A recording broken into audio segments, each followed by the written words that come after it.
1447 হিজরি পয়লা রবিউল আউয়াল 15ই আগস্ট শনিবার সকাল 8টায় খুলশী 13 নম্বর ওয়ার্ডের সেগুনবাগান বাগানবাড়ি সিদ্দিকিয়া বিশ্বশাহী দরবার শরীফ থেকে হযরত মুহাম্মদ সাল্লাল্লাহু আলাইহি ওয়াসাল্লামের বিলাদত শরীফ উপলক্ষে একটি বিশাল জুলুস বের হয়। জুলুসে সভাপতিত্ব করেন দরবারের সাজ্জাদানশীন জনাব হানিফ সিদ্দিকী।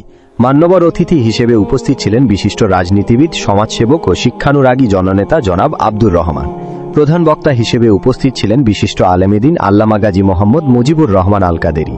স্বাগত বক্তব্য রাখেন আঞ্জুমানে হানিফিয়া সিদ্দিকিয়া সুন্নিয়া ট্রাস্টের সিনিয়র সহসভাপতি জনাব নূর মোহাম্মদ। এছাড়া মোহাম্মদিয়া কাফেলার পরিচালক জনাব কামরুল হাসান, আহমদিয়া কাফেলার পরিচালক জনাব সেলিম সহ দরবারের ভক্ত মুরিদান এবং অসংখ্য আশেকান মহিবিন উপস্থিত ছিলেন। জুলুসটি সেগুনবাগান থেকে শুরু হয়ে Jhautala, 4 city international university road এবং রেলওয়ে কলোনি অতিক্রম করে ওয়্যারলেস মোড়ে এসে পৌঁছায়। সেখানে দেশ ও জাতির কল্যাণে মোনাজাতের মাধ্যমে জুলুসটি শেষ হয়। জুলুস শেষে সিদ্দিকিয়া শাহী দরবারে বেগম খালেদা জিয়া ও শহীদ রাষ্ট্রপতি জিয়াউর রহমানের রুহের মাগফিরাত কামনা করে মিলাদ ও বিশেষ দোয়া অনুষ্ঠিত হয়। অনুষ্ঠান শেষে গরিব, অসহায় ও এতিম বাচ্চাদের মাঝে তাবারুক বিতরণ করা হয়।